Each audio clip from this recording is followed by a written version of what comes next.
Welcome to Sports Minute. If you like the video this evening, please comment and share it. And please subscribe to my YouTube page. Excuse me. I'm sorry. Vincent Turner 560 here on YouTube, and I'm Vincent Turner. The topic of the evening is Caleb Williams. We back talking about him again. Former Heisman Trophy winner at the University of Southern California. In his second year as a starting quarterback with the Chicago Bears. I'm going to start with this with Mr. Caleb Williams. I'm 65 years old. I tell my age because I've seen a lot of football in my lifetime. And Caleb Williams put me in the mind of a gentleman that played at Mississippi Valley State out of the SWAC conference.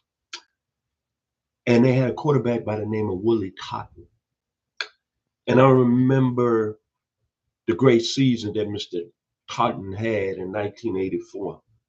But I heard some of the pundits were saying the same thing, why he wouldn't make it in the NFL. And eventually he didn't get drafted. But he had the same type of skill set like Caleb Williams. He wasn't as athletic as Caleb Williams, but boy, he was very accurate with the football.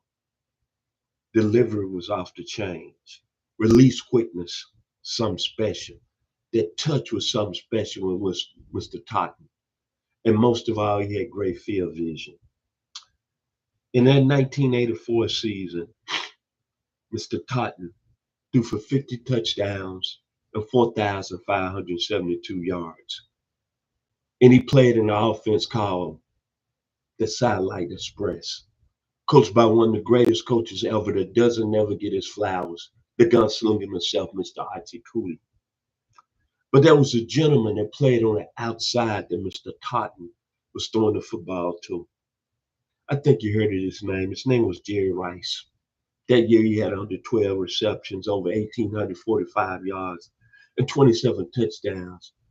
But Mr. Rice got drafted in the first round in the NFL draft in '85, and he went on to have a career of 1,549 receptions, I think 22,895 yards, and 197 touchdowns. Some people to this day consider Jerry Rice pound for pound the greatest football player that ever played in the National Football League. Okay, we're going to get to Caleb Williams. I was on the Twitter this evening, and you know what I'm talking about. He was ripping him again. And then I saw some other people saying he took a bad sack, held on to the ball for so long. But then I went to look at the stats he had this evening. Caleb Williams, 11 of 15, 73%, 113 yards, one touchdown. A beautiful 37-yard strike to Rome Odunze. Receiver out of Washington. And then Caleb Williams had 2 rushes for 18 yards. So I see what it's going is we're going to dissect every bad play Caleb Williams is going to have this year and just disregard all the good plays he's made. But see, what I like is what everybody else loves to say. My mother always has a saying, the truth is in the pudding. So Monday Night Football, when Chicago play Minnesota, we ain't got to really start ripping Caleb Williams, talking about, oh, he's so dumb. He held on the ball so long.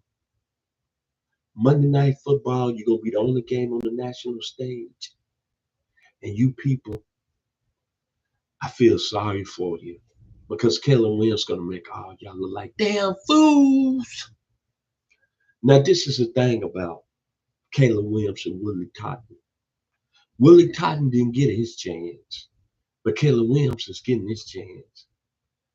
And I want to say this. I don't understand the hating on Caleb Williams because the Bears last year were 4-2. Had that win over in London. Then the wheels came out because of bad coaching. But when he was 4-2 last year, wasn't nobody saying a lot on Twitter. Wasn't nobody saying he was a 4th-round pick and he's going to be a bust. And I'm still trying to figure out, how do you be a bust when you come into one major program, Oklahoma, And you got a 5-star quarterback by the name of Spencer Rattler. And he takes the job from him as a true freshman. Then he goes out to USC and wins the Heisman. Then in his junior year, the reason he probably held on to the ball and had to make all these athletic plays, the defense was horrible. Gave up over 30-some points a game. Then he gets, like someone bringing up last year, I didn't hear a lot of people saying it was so dumb when the Bears were 4-2. But he did go 11-15 tonight for 113 yards and 1 touchdown. 73% completion rate tonight. A beautiful 37-yard strike to Roma Doozy. 2 rushes for 18 yards, 9 yards a carry. But I don't hear nobody talking about the good plays he made. See, I'm gonna look in this camera tonight. One good thing that Caleb Williams got for you haters, and especially you, who's got Spencer Rattler as your QB1. He's got a coach.